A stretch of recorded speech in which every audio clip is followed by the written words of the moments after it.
Bom dia, pessoal! Começa o novo programa aqui na Rádio Boa Música FM e transmitido no Facebook, que é o programa Conversas e Estilos, com a nossa nova locutora, Fernanda de Paula. Tudo bem com você, Fernanda? Ô, Rick, tudo ótimo, tudo bem. Bom dia, galera. Bom dia, pessoal. Isso aí, bom dia. Nós hoje temos um grande convidado. Fê, apresenta aí no seu programa esse convidado aí que está com a gente.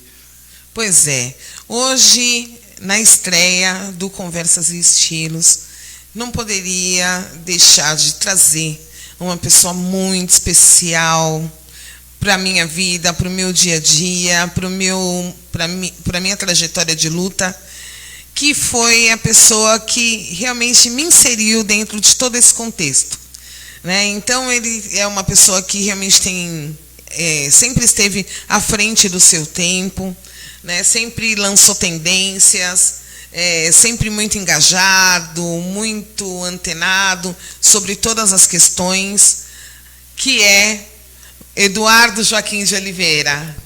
Muito obrigada, Eduardo, por ter vindo. Seja muito bem-vindo. Bom dia, Fernanda. Espero que o seu programa, e com certeza será coroado de muito sucesso. É um prazer estar com vocês e estou inteiramente à disposição. Fazer um breve relato aqui. Eu também sou fruto do seu pai. Pois é. Todas as emoções, conquistas, momentos de alegria, de tristeza, o seu pai participou de tudo isso, portanto, seria injusto de minha parte não citar esse detalhe. Poxa, é incrível, né? É emocionante. E assim, o Eduardo tem uma história de vida, uma história de luta que é incrível, que é sensacional, dentro do campo da militância, do movimento cultural, primeiramente, né? Dentro do movimento negro, que é intrigante, né? É marcante. E eu acho que vocês precisam conhecer um pouco mais dessa história e da sua trajetória. Fala um pouquinho, Eduardo, um pouco de como você começou a sua luta primeiramente, dentro do campo da cultura, né? Porque você sempre foi um homem que se destacou nessa área, que esteve, conforme eu havia dito, esteve à frente do seu tempo, e depois você continuou atuando, né, para a militância, porém dentro do campo político. Conta um pouquinho mais para a gente. Bom, eu na verdade estou na luta desde os meus 7, 8 anos de idade, né? Comecei como jornaleiro, ajudando os meus pais. Nós tínhamos 5 bancas de jornais na Avenida Tucuruvi, então sempre lidando com o povo, lidando com muita gente. Fiz o meu grupo escolar em Tucuruvi, no grupo escolar Silva Jardins, e aí você vai para a mocidade, muita bola, muitos eventos, essas coisas todas. Bom, quando eu completei 18 anos, aliás um pouco antes, já com 16 anos e meio, você entra naquele período do exército, em que serviu o exército. Sim. E eu fui para o Bom Retiro procurar um serviço e acabei arrumando um emprego em uma firma de confecção, onde me especializei como cortador de roupas. Olha só. E ali eu tive um envolvimento com muitas costureiras. Era uma média de 150, 200 costureiras. Sim, sim. E naquela época, no Bom Retiro, a nossa comunidade tinha uma forte presença lá. É mesmo. Eram muitas mulheres negras. Hoje é completamente descaracterizado. Hoje não é nem citado a presença do negro ali naquela região, né? Isso, hoje está dominado pelos coreanos, sim, é outro chineses. Exato. E nos anos anteriores, quem dominava aquela região eram os judeus, os árabes. Então eu comecei a trabalhar numa empresa, e nessa empresa havia muitas costureiras negras. Sim. Um certo dia eu falei, olha, vamos botar um pouco de alegria aqui na sala. E eu comprei um aparelho de som, e levei esse aparelho para dentro da empresa. Certo. Eu ficava ouvindo lá Jorge Ben, de Lincoln, os grandes artistas da época. Nomes da época, isso. né? Até que uma das meninas falou: Eduardo, está chegando o dia do seu aniversário e você não quer preparar uma festa para nós e tal, nós vamos fazer um bolo aí e tal. Tá bom, vamos fazer a festa na minha casa. E aí começou a história dos bailes do Eduardo. Quando eu, 18 anos, eu fiz a festa de aniversário, primeira festa. Foi seu primeiro baile, então, Foi o não meu é? primeiro baile, 18 anos, lá em Olha Tucuruvi, na rua Cônigo Ladeira. E aí foi o primeiro baile. Festa de do seu aniversário. aniversário. Dia do meu aniversário, Olha 4 de só. dezembro, eu sou de 44. Então eu fiz a festa dos 18 anos. Aí as meninas, pô, a festa tá boa demais, vamos fazer uma outra. Falei, pô, aí já fica difícil. Vamos fazer. Aí realizamos a segunda. Aí, não, vamos fazer outra. Bom, aí a terceira. Quando chegou na quarta, falei, ó, aqui não dá mais, é muita gente.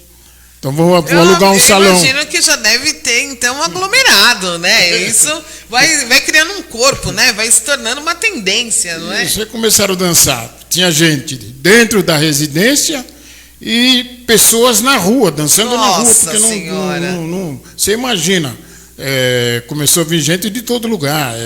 As costureiras também, elas eram de diversos lugares, bairros sim. de São Paulo, né? Penha,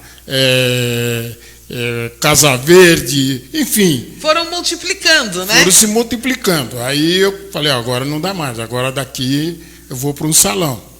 Aí começou, felizmente, uma coisa... Foi natural, não é? Foi tranquilo até. Foi uma coisa, olha, foi uma coisa de Deus, é uma coisa divina. Eu acho que Deus me deu essa responsabilidade, porque eu até hoje, e eu sempre acredito a Deus, porque nesses anos todos de atuação, eu nunca tive um acidente no meu baile. Olha, isso é importante. Nem isso brigas. É importante. Eu falo, pô, teve uma briga lá no baile do Eduardo. Nunca houve isso.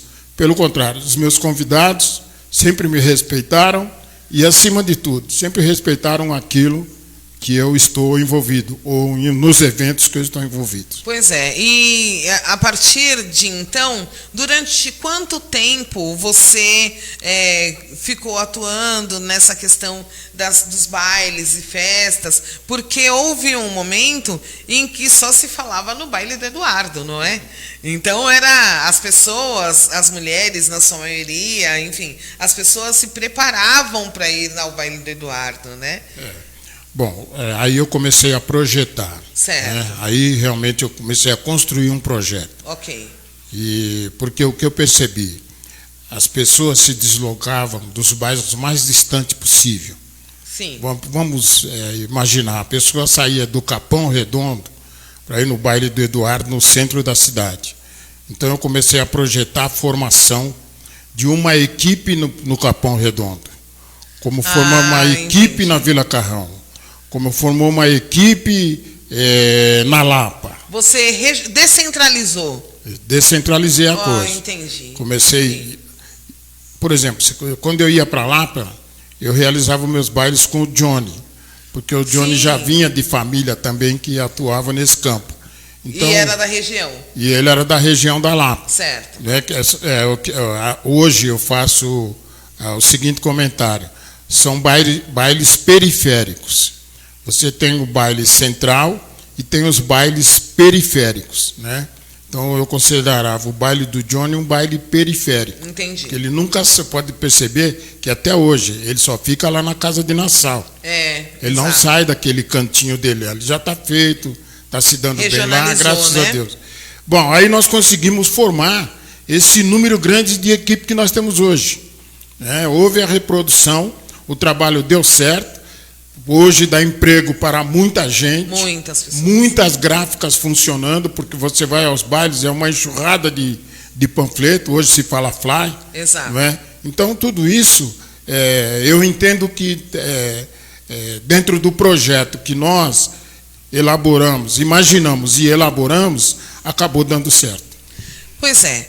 Você, dentro desse período de atuação, você já visualizou tudo aquilo que a gente pensa na atualidade, né? Eu digo no sentido de que como nós atendermos as pessoas que estão fora do polo central, né? Que estão nas pontas, nas regiões, né? E naquele momento, naquela época, o baile black, ele era uma grande tendência, ainda é nos dias de hoje. Porém, nos dias de hoje, nós temos outras vertentes musicais que atendem um outro tipo de público, outras faixas etárias, enfim, né? E aí nós temos nas periferias, nas regiões, nas quebradas, nós temos os pancadões, né? Que são nada mais são do que o entretenimento que a galera daquela região tem para se divertir, para viver aquele momento. E os pancadões, eles são um campo de evasão mesmo, onde as pessoas se identificam, se conhecem, são os vizinhos, os amigos, né? E acabou tornando uma tendência, criando um corpo.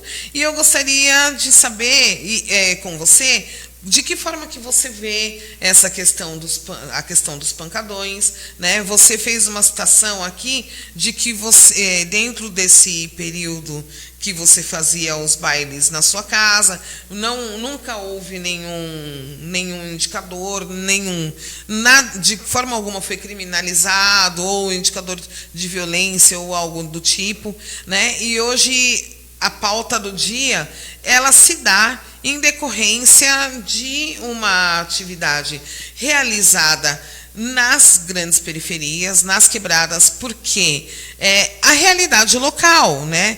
E isso tem que ser atendido e tem que ser respeitado. E eu gostaria de saber de que forma que você vê, diante desse cenário atual que a gente vem acompanhando, aonde, infelizmente, aconteceu nos últimos dias, o massacre em Paraisópolis. No mesmo dia, em Heliópolis, né, houve um caso de violência também, e a gente consegue compreender, através do noticiário, que outras regiões também estão sendo afetadas com a truculência, né, da polícia sobre os jovens que estão nesse campo. De que forma que você vê isso? Bom, em primeiro lugar, o que eu devo registrar é o seguinte: a minha geração, ela foi extremamente feliz porque nós pegamos a cidade de São Paulo se desenvolvendo. Sim. Se desenvolvendo. Então, o nosso final de semana, período da manhã até mais ou menos umas 4, 5 horas, 6 horas da tarde, era no campo de futebol. Ah, ok. Infelizmente, com o desenvolvimento da nossa cidade, ou felizmente, os campos de futebol foram desaparecendo. A molecada hoje, eles não têm mais aonde, eles não têm espaço para se divertir. Por exemplo, final de semana, no meu bairro, Tucuruvi, nós tínhamos 3 cinemas lá. Eu tinha o Cine Tucuruvi, o Cine Valparaíso e o Cine Fidalgo. Então, ao período da manhã, a gente se dedicava ao esporte. No período da tarde, você ia ao cinema. Hoje, os cinemas em São Paulo estão completamente desativados. Eles estão desativados. Lógico, se você tem a televisão. Os poucos que tem são elitizados dentro dos shoppings, né, dos grandes shoppings. E, por outro lado, o que me apresenta, o que me aparenta nesse momento, é que está faltando um pouco de habilidade para se lidar com os jovens de hoje. É uma outra mentalidade, uma geração nova, com os novos costumes, e que nós temos que arrumar um jeito de atendê-los da melhor forma possível. O pancadão, como você colocou, há outros gêneros musicais. O pancadão, eu não sou contra o pancadão. Eu acho que o pancadão, ele precisa ser organizado. Ele precisa ter o seu espaço próprio, precisa ser organizado, precisa ter o amparo necessário para que eles possam se divertir e, ao mesmo tempo, ter um acompanhamento. O que está acontecendo é que o poder público não tem essa habilidade, ou não está tendo essa habilidade para lidar com esse grande evento. Porque, na verdade, é um grande evento.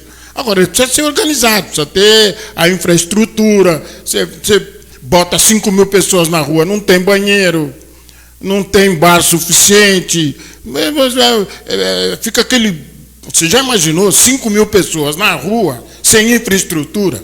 Aliás, Impossível, a cidade de né? São Paulo, por incrível que pareça, Fernando, a cidade de São Paulo não tem banheiro, nem para turista. Não é só para o pancadão. É verdade. Não tem banheiro nem para verdade. turista. Um dia Nós temos essa desse deficiência. eu presenciei um fato que eu morri de vergonha. Eu estava na Avenida São Luís, um grupo de turistas que vieram conhecer São Paulo. De repente, um senhor, um casal, sentiram a necessidade de ir ao banheiro, eles foram a um bar. Quando chegou no bar, a pessoa que estava com a chave queria R$3 de cada um. E eles não estavam entendendo por que pagar R$3. Então, essa é a realidade da cidade de São Paulo. Precisam mudar isso. É verdade, você tem toda a razão. Esse novo cenário, a gente consegue entender que há, não diria um descaso, mas eu concordo quando você diz que há um despreparo para lidar com situações, né? A cidade, ela tomou comportar tudo isso. Mas, voltando à questão dos bailes e da cultura, até os dias de hoje, você ainda faz a sua discotecagem, ainda faz os seus eventos, e a gente consegue compreender que existem seguidores do baile do Eduardo, né? Tem pessoas que são fiéis. Na verdade, eu sou provocado pelos meus amigos e as minhas amigas. Às vezes estou no centro da cidade, agora, estava aqui na estação do Capão Redondo, passou um amigo que eu não sabia, ele tem um apartamento aqui, ele mora no centro. Certo. Ele tem um apartamento aqui, um conjunto, eu não sei onde fica, e aí nós estávamos conversando, eu fiz o relato que estava aguardando a minha amiga Fernanda, e aí ele falou, e o próximo, na hora de ir embora, e o próximo baile? Pois é. Aí eu falei, olha, essa pergunta, eu estou sempre preparado. Aí eu estava explicando a ele que esse ano não foi possível, em virtude de outros objetivos, não foi possível realizar nenhuma festa. Mas agora, no mês de janeiro, acredito que terei a oportunidade de recepcionar os meus amigos, para que possamos ouvir lá um pouco de um Jorge Ben, uma Martinho, boa música lá, preta. entendeu? Vamos ver se eu consigo. É o que a gente gosta. A festa do meu aniversário, que normalmente eu sou sagitariano, 4 de dezembro. Sim. Infelizmente, no dia do meu aniversário, eu não realizo a festa, porque a minha mãe acabou me colocando no mundo no dia 4 de dezembro, e também Deus a chamou no dia 4 de dezembro. Então, ela faleceu no dia do meu aniversário. Então, nesse dia eu não realizo a festa. Mas uma semana, 2, 3 dias após, eu tenho por costume realizar esse evento. Esse ano, conforme for, farei em janeiro. Ah, tá certo. Nos convide. Já que estão nós iremos convidados. com o maior Você, prazer. o seu Com certeza. técnico de som aqui, o responsável pelo estúdio. Sensacional. Estão todos convidados. Agora me fala um pouquinho da sua trajetória política. Como que se deu isso? Porque com a história dos bailes, você se tornou uma pessoa super conhecida, pública, né? E acabou entrando no campo político. De que forma? Porque eu penso que você tenha sentido, então, a necessidade de contribuir de uma maneira mais enfática com aquele povo que você, aquela galera, aquele pessoal que você já tinha proximidade. E até porque você, descentralizando os seus eventos, você conseguiu acompanhar a realidade e o desenvolvimento de outras regiões da cidade. Me fala um pouquinho dessa sua trajetória desse campo. Então, eu, quando em 1974, 75, mais ou menos, eu fui convidado pelo Dr. Jair Brandão, Sim. Filho de um grande amigo também, o pai dele, o Brandãozinho, como o senhor, seu pai. Sim. Eram grandes amigos. E eu saí candidato pela Arena naquela oportunidade. Fui responsável por quase 5 mil votos. Nossa, obtive naquela oportunidade quase 5 mil votos, uma votação considerada expressiva. Demais. E eu fui para substituir um outro candidato que naquela oportunidade vinha fazendo exatamente 1.000 votos. Nossa. Então, naqueles pleitos, você tinha o voto de legenda. Então, o presidente do partido, após o final das eleições, me chamou e falou: Eduardo, nós queremos fazer um agradecimento a você, porque você foi muito bem. Nós tiramos um candidato que fazia 1.000 votos e você nos deu quase 5.000 votos. E assim começou a minha trajetória. Eu estava na Arena, da Arena foi para o MDB. O outro candidato era negro também? Não, o doutor Cláudio Lembo era o presidente da Arena na época. Na ocasião era o Cláudio Lembo. Era o presidente da Arena na época. Não, agora imagina, olha que representatividade, olha que importância.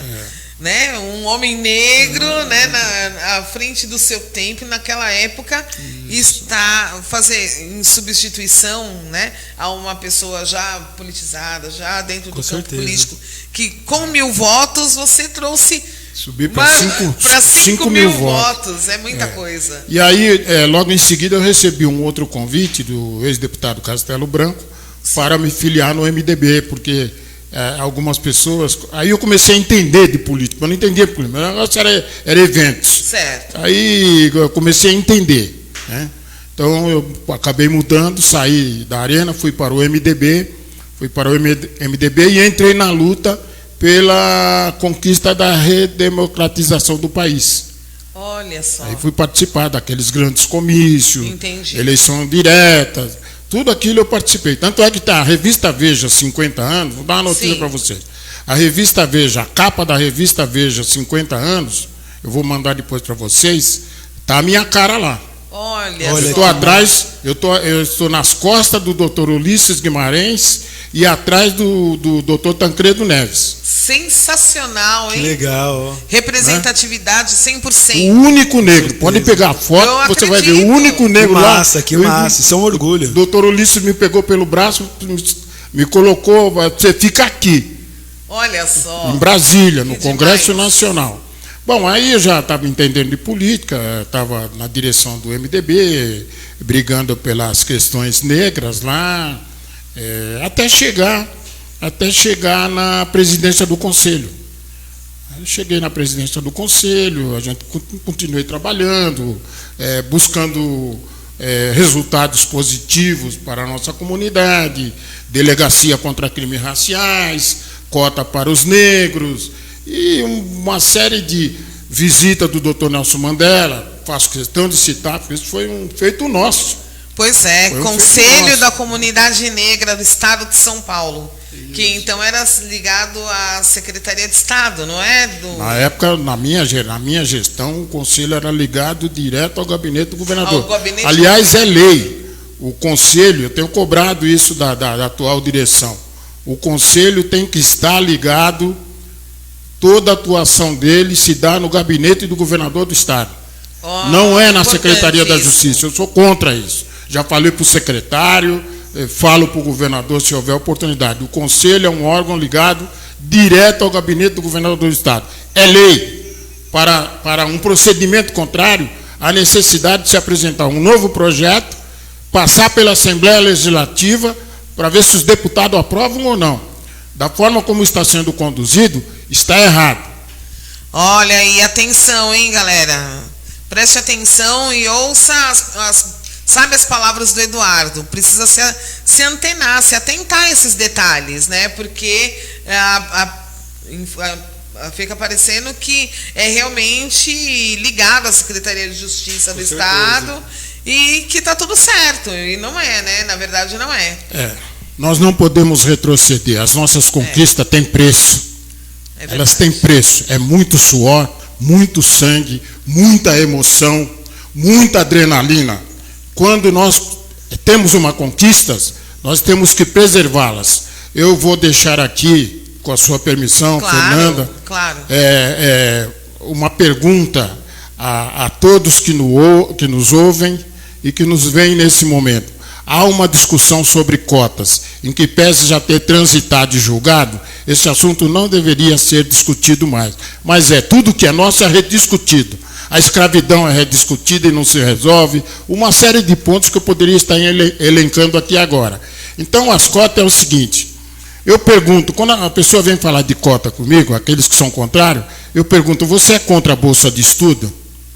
Eu gostaria de saber da sua opinião, não só sobre as cotas, é muito importante a sua opinião, mas eu quero saber da sua opinião sobre bolsa de estudo, que nunca nos favoreceu. Exatamente. Os grandes homens desse país, os grandes homens, os grandes políticos que eu conheci, todos eles se formaram através de bolsa de estudos. E os elementos negros, zero, nenhum. Exatamente.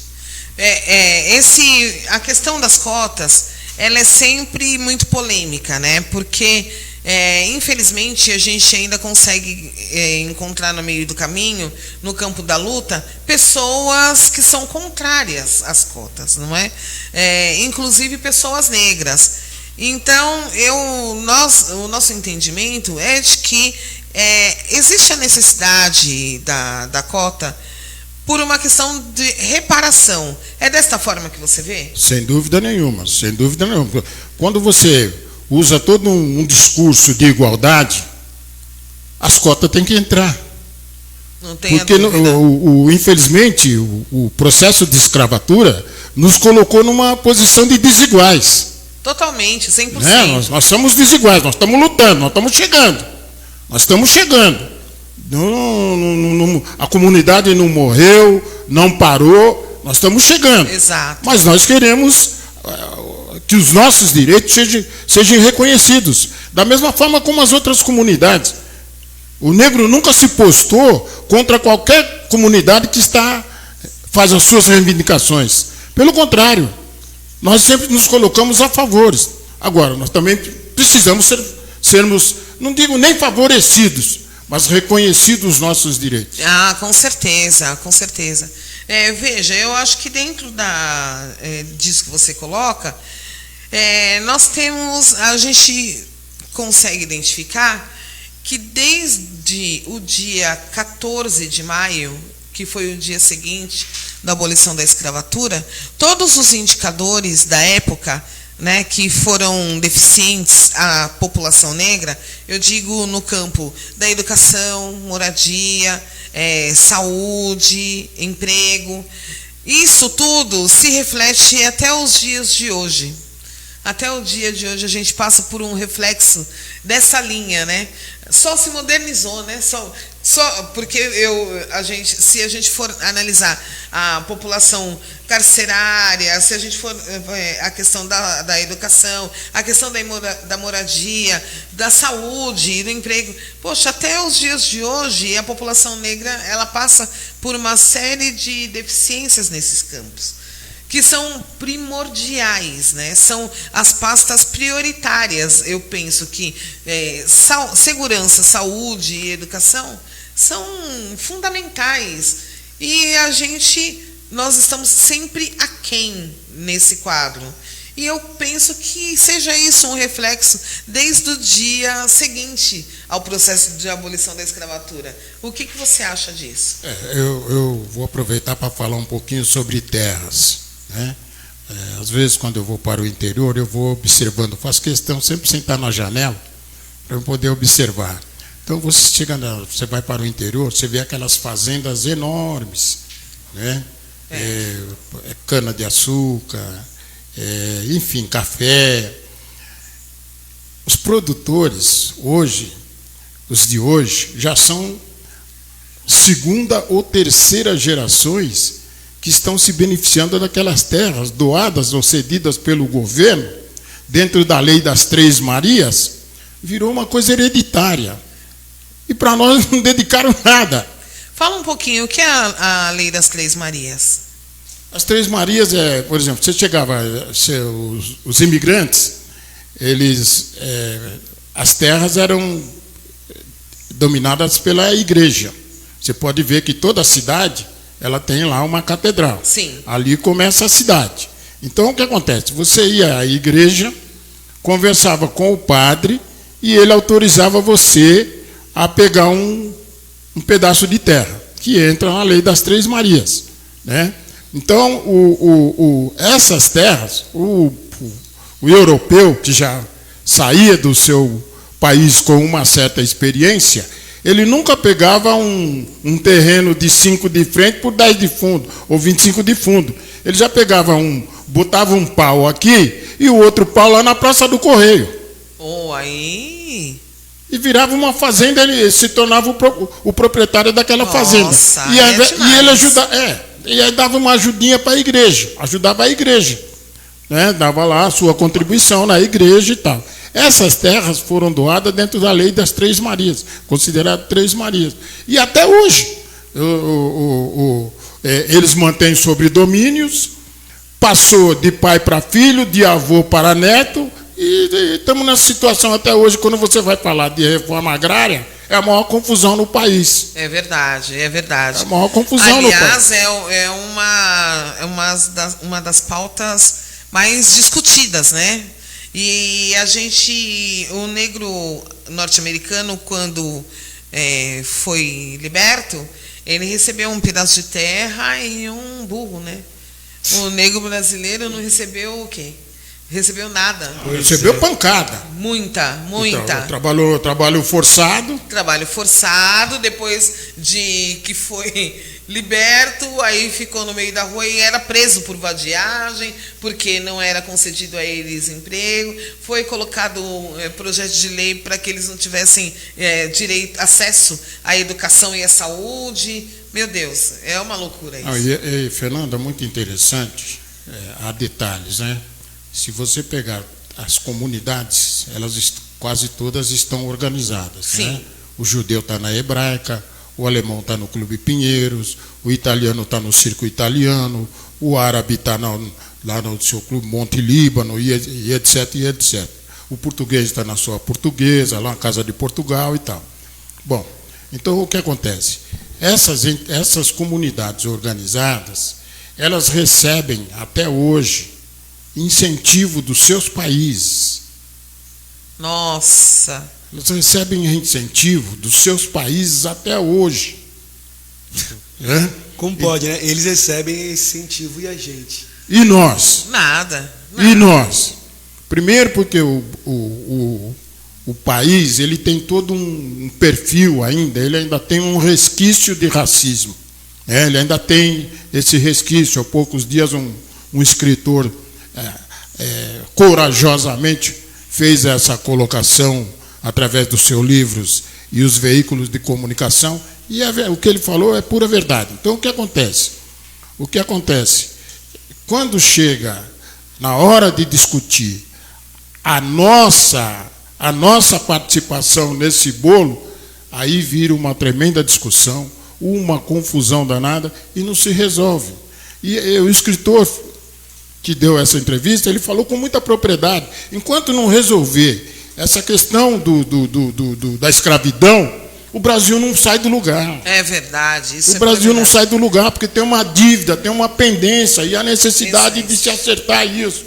Mas há uma resistência também, né, em resolver, né? A gente percebe, porque quanto mais se luta, parece que os indicadores aumentam e mais as pessoas, elas estão muito mais agressivas. E olha que eu penso que houve um grande avanço do movimento negro e dos ativistas, das pessoas que atuam em favor da causa negra dentro desse campo, mas mesmo assim existe uma resistência muito grande. Veja que coisa interessante. Nós tínhamos um clube que você frequenta e conhece, que é o Aristocrata Clube. Com Exatamente. muito sacrifício, comprou uma área no Bororé, construiu-se um clube lá. Tem N clubes para ser invadido. Sabe qual o clube que foi invadido? O Aristocrata. É incrível, né? Justamente, nós só temos um aqui, oficialmente, com a infraestrutura, tínhamos, né? Com infraestrutura, tudo, campo, piscina, sala de aula, isso e aquilo. Foi invadido. Perdemos o nosso clube. Quer dizer, isso é uma coisa do poder público. O poder público tinha que ir lá e falar, não, aqui não é possível. Eu não sou contra os moradores, porque se eles invadirem, eles também têm necessidade. Agora, o poder público tem que entrar, intermediar e preservar aquilo que é nosso. Exatamente. Tudo nosso é muito difícil. Tudo. E aí, no campo da moradia, a gente vê que há uma deficiência absurda. E, no entanto, existem muitas terras de propriedade do município, do estado, que estão desativadas, mas que também eles não permitem que sejam ocupadas, enfim. Ociosas. Totalmente ociosas, totalmente. Né? Por que isso não é transformado em moradia popular? Por que não atende essa demanda que é tão necessitada? A gente vê nos dias de hoje, principalmente na região central, ou em alguns bairros mais próximos do centro, que aumentou de uma forma gradativa e muito expressiva o número de pessoas em situação de rua. Antigamente, nós víamos pessoas isoladas, né?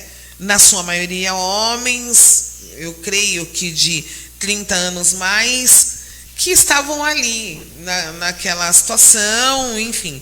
E mulheres eram um número muito menor.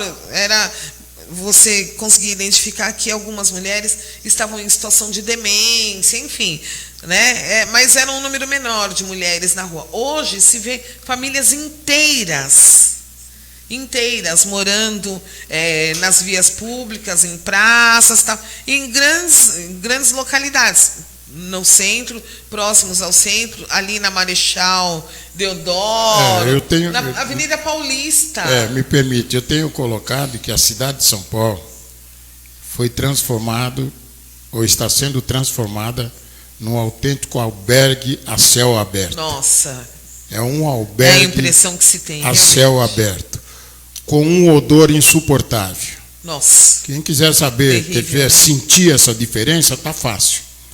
Há poucos meses atrás eu estive na cidade de Araraquara.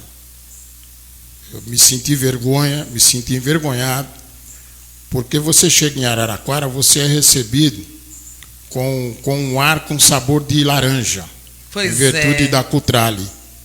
E em São Paulo, hoje fica difícil para qualquer um de nós. Eu sou paulistano, nato, sou nascido e criado aqui.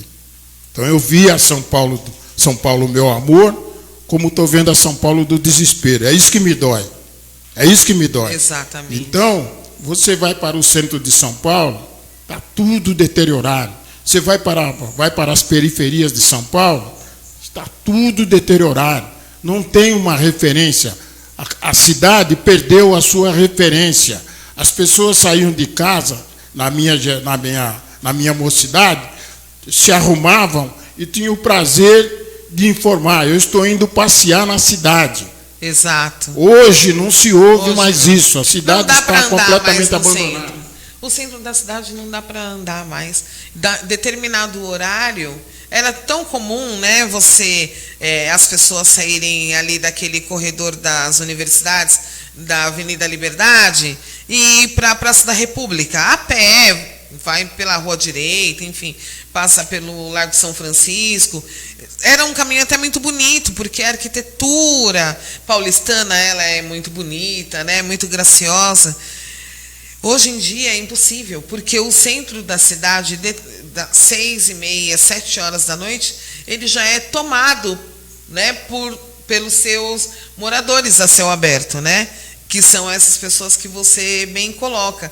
E que gera um desconforto para algumas pessoas, um constrangimento. A coisa está tão engraçada que eu passo em frente à Prefeitura de São Paulo, ao prédio, sim, e eles colocam umas grades lá. Aí eu fico me perguntando, mas por que se coloca a grade aqui? Aí um senhor, segurança, ele falou: não, o que está acontecendo é o seguinte: as pessoas estão vindo dormir aqui na porta da prefeitura, vêm fazer necessidades fisiológicas aqui na porta da prefeitura. Pô, mas senhor, pelo amor de Deus, vocês colocam grade, e o outro lado da rua, tem grade? Não tem, então está tudo abandonado. Eles estão se protegendo ali com as grades, e o povo fica do outro lado que se vire. Estão dormindo na frente do antigo Mapping, na frente do Teatro Municipal, tem uma espécie de um corredor, ali tem um escadão na frente do antigo Mapping, Casas Bahia hoje, tem um escadão ali virou espaço de necessidades fisiológicas. Pô, é a terceira maior cidade do mundo. Nós estamos na terceira maior cidade do mundo. Como é que vocês... Eu fico ouvindo, não, nós estamos fazendo um projeto para atrair turista. Bom, pode até atrair, só que ele vem uma vez e não volta nunca mais. Não volta mais. Mas atrai turista, mas qual o suporte que a cidade tem? O que você oferece para o turista? O que oferece Com para certeza. o turista? Não é? Chega a ser redundante, porque, poxa, aí a pessoa que...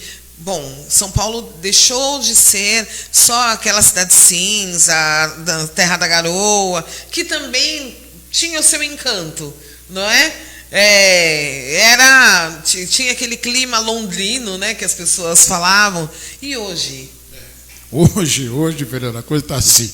Hoje nós temos a Cracolândia 1, Nossa. a Cracolândia 2, que já está ali na estátua do Duque de Caxias, é isso? É aquela estátua sim. Ali já é a Cracolândia 2 e o resto da cidade que está tudo dominado. E a 3, que é na Paulista, né? Esquina com a Angélica. A cidade está toda dominada. É verdade. A cidade está toda dominada. Na minha época, meus pais falavam assim, aonde não tem comando, todo mundo manda. Pois não, Rick. Desculpa cortar. Gostaria que você falasse sobre uma matéria que saiu falando que a partir mudando um pouco de assunto para a gente por causa do tempo, né? A partir de 1º de janeiro, polícia vai atirar para matar, disse Dória. Queria saber a opinião de vocês em relação a isso. Se vocês acham que é fake news, se não, isso realmente... Não é fake news. O governador do estado, ele se declarou, se posicionou, inclusive recentemente em decorrência do caso do massacre de Paraisópolis, e falou que a postura da polícia vai se manter a mesma. Não é isso, Eduardo? Você acompanhou? Verdade. O que acontece é o seguinte, o governador está completamente equivocado no seu projeto de segurança. O terror... Quando você implanta o terror, você aumenta o terror, você não diminui o terror. Exatamente. É uma implantação, você implantou um sistema de terror na cidade. E agora é o terror oficial. Porque o terror, eu posso falar porque eu conheço guerrilha também. Eu estive em Angola quando o país estava em guerrilha. Eu estive na África do Sul quando o apartheid estava batendo duro. Então eu posso falar. O que nós estamos vendo em São Paulo hoje é o brutal peso do governo em cima do cidadão comum. Em cima do cidadão comum. Então a polícia vai, com ordem do governador, pode matar. O cidadão comum, que já está autorizado a ter arma, pode matar. Né? Então a coisa me parece que está fora do rumo. Eu até tenho colocado. Talvez essa mortandade um dia tenha o seu final. Quando matarem o filho de um juiz, o filho do governador, o filho do prefeito, o filho de uma grande autoridade, possivelmente eles vão parar para dar uma pensada. Porque a coisa está feia, hein? A coisa está feia. O governo precisa mudar rapidamente esse seu posicionamento. O governador precisa mudar imediatamente essa linha de pensamento de que a polícia pode matar. A polícia não foi feita para matar, a polícia foi feita para dar segurança. Matar é a última hipótese, mas me parece que nesse momento há uma inversão. O matar virou a prioridade. E nós estamos todos preocupados, né, com isso. Porque nós estamos andando na rua após as 10 horas da noite, e em qualquer lugar eles podem muito bem agora atirar, como já faziam, mas agora vai ser mais declarado, né? E depois falar que a gente reagiu, que não sei o que, entendeu? Enfim, a gente percebe que o público negro é o grande alvo, né? Não, sempre foi. Agora está mais assintoso. Sempre foi. Nós sempre fomos vítima do sistema. Eu me lembro que quando o presidente do Conselho Estadual da Comunidade Negra, eu fui reclamar com o governador em virtude da ação da polícia.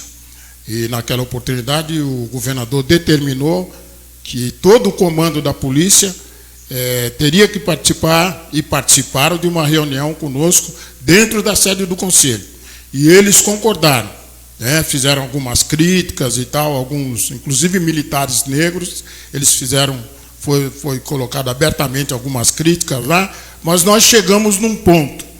O comandante, naquela oportunidade, nós chegamos num ponto.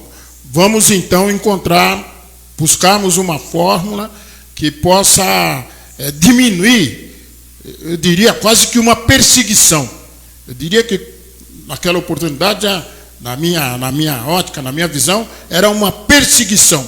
Bastava ver um elemento negro, encosta na parede e bota a mão na cabeça. Isso é ridículo, isso é uma coisa ridícula, uma coisa ofensiva, e o peso do Estado não pode e não deve ser usado dessa forma.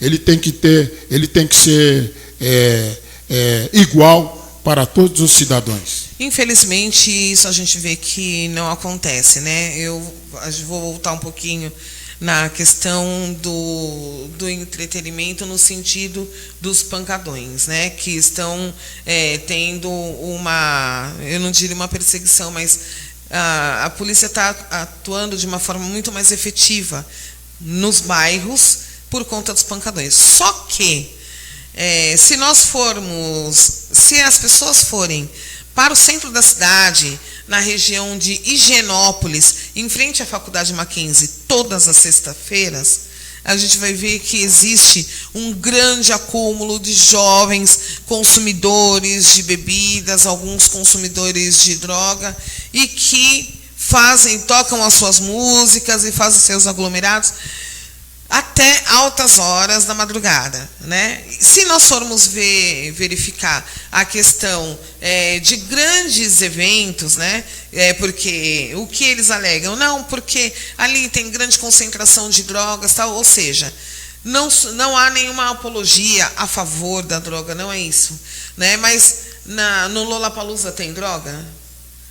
Na festa do Boiadeiro, em Barretos, tem droga? Né? E no Rock in Rio tem droga. Tudo bem, sabe, está em outro estado, mas eu estou falando no sentido da maneira com que, da abordagem policial, a maneira com que as coisas se dão. Por que é que a polícia não aborda os jovens classe média do Mackenzie e vem abordar o jovem pobre da periferia aqui nos bairros, né? Ou seja, o problema é o CEP?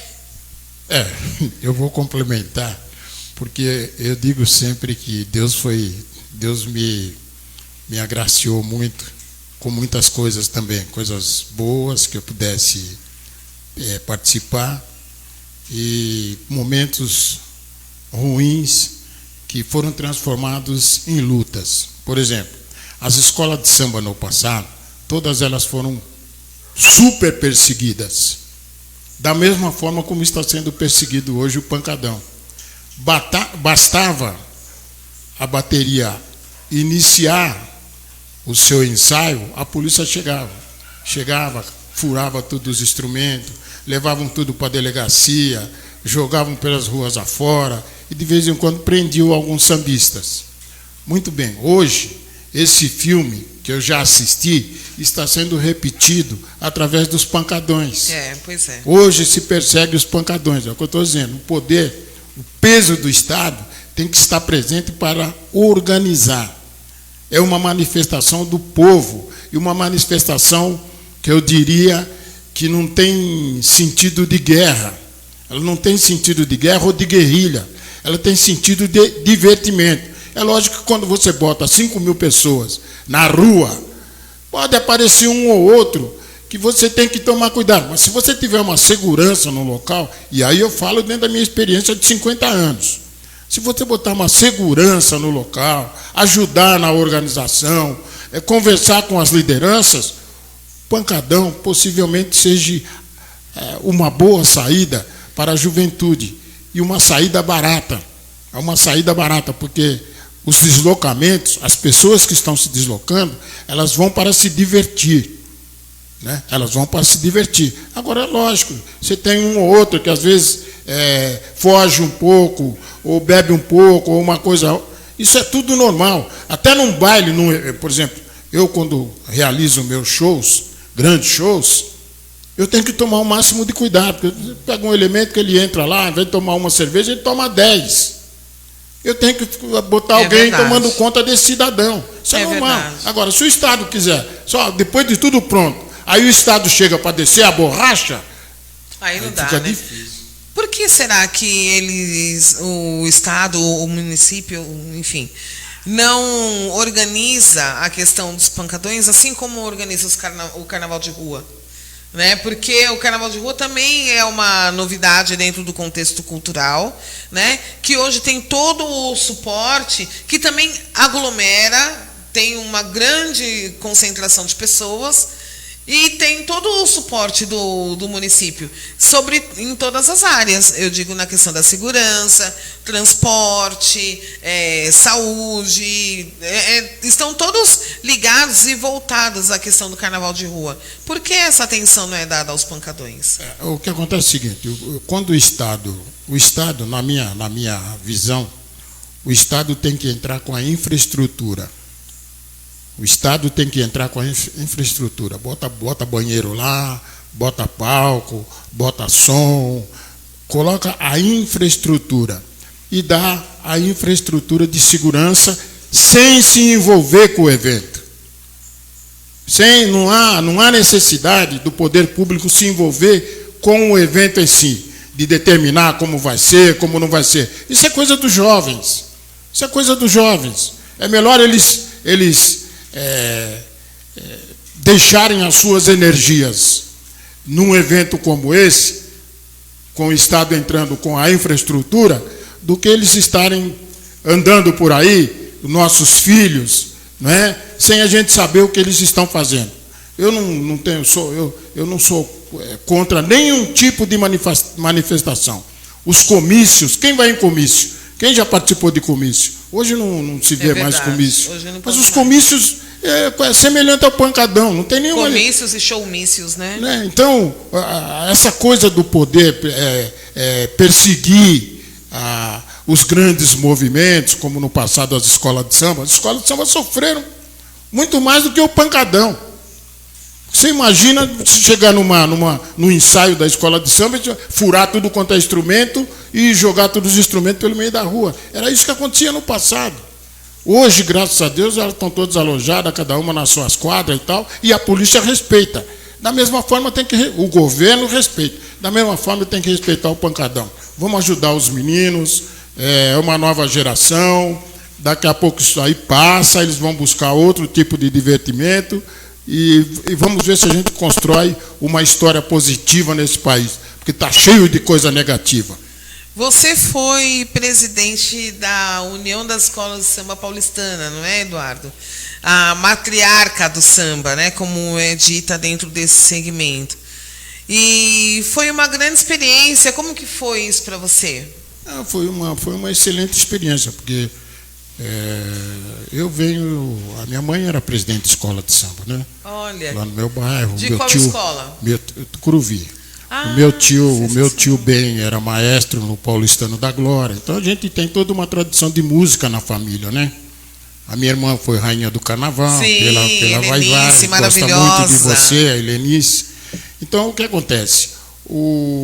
Eu fui convidado para disputar a eleição, ganhei a eleição, primeiro mandato 2 anos. Aí nós tínhamos um projeto para melhorar aquela sede, que era uma casa velha que o Betinho comprou. Sim.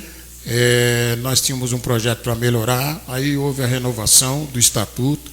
Eu fiquei por mais 3 anos e prometi ao Samba de São Paulo que estaria entregando uma sede nova, que é essa sede que nós temos na 13 de maio. Okay. Ao mesmo tempo, também estaria pagando todas as dívidas existentes, não só internamente, por parte da UESP, como as dívidas externas das entidades filiadas. E tudo isso, graças a Deus, Deus me ajudou muito, os meus companheiros de diretoria também me ajudaram muito, e nós conseguimos viabilizar as nossas propostas. Todas foram concluídas com sucesso. Então, foi um período bom que eu passei pela entidade, aumentou a minha experiência, porque a gente tinha experiência só de asfalto. Depois passou para a experiência administrativa. Com um detalhe também muito importante, eu deixei dinheiro em caixa lá. Ah, importante. Deixei dinheiro em caixa. Assim, lá não teve negócio de botar o dinheiro na conta do Eduardo, não. A conta, recuperei a conta no Banespa e o dinheiro ficou depositado lá na conta do Banespa. Tá certo. Eduardo, eu quero aqui aproveitar e agradecer demais a sua vinda na estreia do meu programa, do nosso programa, não é? Você realmente fez a diferença na vida de muitos de nós aqui nessa cidade. Tem uma experiência de vida, uma experiência de luta que é inigualável e que muito nos acrescenta. Nós temos você como um norteador, né? Dentro desse contexto. Então, não poderia ser diferente vir outra pessoa aqui na primeira edição do nosso programa que não fosse você, para abrilhantar o nosso programa, para passar um pouco da sua experiência, falar um pouco da sua história, né? Eu estou sabendo que você tem um projeto para 2020, um projeto bastante ousado, que beneficia a todos nós, que tem um olhar muito bacana sobre isso. Eu gostaria que você fizesse um breve relato a respeito dessa proposta inovadora, né, que vai para nós todos, né? É um projeto seu, mas é um projeto nosso. E que você fizesse as considerações finais. Bom, primeiro eu quero dizer que nós começamos hoje, acolhemos os nossos frutos, né? Vocês são já a segunda, ou terceira, ou quarta geração. A minha geração colheu frutos da gerações anteriores e, portanto, hoje eu tenho que buscar outros patamares.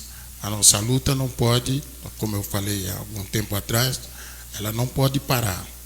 A vida é uma continuidade. Então, nessa fase dos bailes, onde o William, o Carlão, até o Luizão da Chic Show e outros deram as suas contribuições. Hoje nós temos que passar para um outro patamar, abrir espaço para a nova geração poderem desenvolver os seus projetos, as suas ideias, e nós temos que buscar outros patamares. Eu agora estou buscando uma candidatura, uma pré-candidatura a prefeito da cidade de São Paulo, baseando-se nos amigos e nas amigas que eu construí ao longo de 50 anos. Muita gente. Eu, ao longo desse tempo, ajudei inúmeros candidatos vitoriosos, começando por Mário Covas, Franco Montoro, Celso Pita, Fernando Henrique Cardoso e N de pessoas. Portanto, agora eu acho que chegou a nossa vez. Eu acho que não é o Eduardo. Isso é um projeto da nossa comunidade, é um anseio da nossa comunidade, é um direito da nossa comunidade dirigir a cidade, o estado e dirigir o Brasil. É um direito da nossa comunidade. Nós temos que ter esse desejo, porque senão o que acontece? O outro lado fica sempre nos dirigindo, e nós não temos essa oportunidade. E eu quero ter essa oportunidade juntamente com a nossa comunidade. Portanto, é difícil, mas não é impossível. Eu digo sempre, a luta continua, não vamos nos dispersar. É isso aí. Muito obrigado, Fernanda, e muito obrigado... O Rick. Valeu, que agradeço de ter você aqui no primeiro programa da FE aí. Eu vou estar sempre contribuir com a gente. Eu vou estar sempre à disposição de vocês. Massa. Há muita história que eu posso contar, e não como ouvi dizer, Porque existe aquele elemento que ele vive do ouvir dizer. É. Não, no meu caso eu tive participação intensa em quase todos os momentos de vitória e até de choro da nossa comunidade. É isso aí. Mais uma vez. Parabéns pelo programa. Ah, muito obrigada. Parabéns pelo programa. Muito obrigada. Prometo a você que ao sábado, todo sábado. Todo sábado. Vou estar ligadinho lá no meu bairro. É lá isso vou estar aí, ligadinho bacana. divulgando. Aliás, vou pedir um favor. Depois vocês Claro. me mandam. Vocês me mandam. Eu não sei como é que eu vou É possível, conseguir, claro. mas eu quero compartilhar com os meus mais de 20 mil seguidores que tenho. Ah, sensacional. legal, muito bom. obrigada, Eduardo. Muito obrigada pela presença. Muito obrigada por compartilhar conosco a sua história de vida, sua história de luta e sua trajetória. Rick, é isso. É isso muito aí. obrigada. Valeu, Fê. Seja Programa bem-vinda aí à maravilhoso, equipe. não é? Foi massa. Muito delícia, legal. que A gente clima aprende a gostoso. cada programa, a gente aprende. Eu tô aprendendo muito com a Fê, então ela. Isso é fruto bom, isso aí é fruto Pô, bom. Fruto do pai, o pai era guerreiro. Imagina. Ela me ajudou muito. Imagina. O pai dela, olha, ele contribuiu, ele deu uma contribuição de 50%. Ó, que legal. Um grupo muito grande. Era o seu pai, era o Aguilão. Era uma turma, né? Era uma turma que eles comandaram. Pois Você é. imagina eu entrar nesse meio. Nesse núcleo, não é? Agora tá fora do ar ou não tá no meio? Não, tá no ar. Só na contagem regressiva aqui. Nesse contexto, nesse grupo de pessoas, para poder realizar os meus eventos e eles ajudando. Tem uma história fantástica. Não é Eduardo sozinho, não. Isso aí. Meus amigos e as minhas amigas também, eu vou citá-las na próxima oportunidade, me ajudaram muito. Ah, eu tenho certeza disso. Isso aí. E é isso, né? Rick, muito obrigada, então. Valeu, Fê, brigadão, valeu, pessoal. E assim a gente encerra essa primeira edição do nosso programa, mas fiquem ligadinhos. Sábado que vem tem mais. Isso aí. Até mais, pessoal. Até a próxima. E agora, bora de notícia pra vocês aqui na Rádio Boa Música FM. As principais notícias do Brasil e do mundo. Notícia em foco. Olá, hoje é sábado e você confere agora as primeiras informações do dia. O Ministério da Educação anunciou o lançamento do aplicativo de celular em que será possível emitir a carteirinha estudantil digital. O ID estudantil é gratuito e garante ao aluno o direito ao benefício de meia entrada em shows, teatro e outros eventos culturais. Até então, a carteirinha com um modelo único padronizado era emitida principalmente por entidades como a União Nacional dos Estudantes e a União Brasileira dos Estudantes Secundaristas. Voltamos em instantes com mais informações. As principais notícias do Brasil e do mundo. Notícia em foco.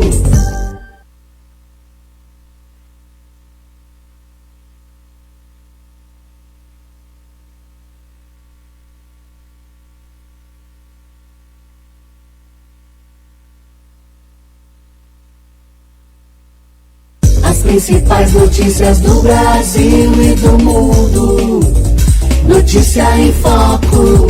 Olá, hoje é sábado e você confere agora as primeiras informações do dia. O Ministério da Educação anunciou o lançamento do aplicativo de celular em que será possível emitir a carteirinha estudantil digital. O ID estudantil é gratuito e garante ao aluno o direito ao benefício de meia entrada em shows, teatro e outros eventos culturais. Até então, a carteirinha com um modelo único padronizado era emitida principalmente por entidades como a União Nacional dos Estudantes e a União Brasileira dos Estudantes Secundaristas. Voltamos em instantes com mais informações. As principais notícias do Brasil e do mundo. Notícia em foco.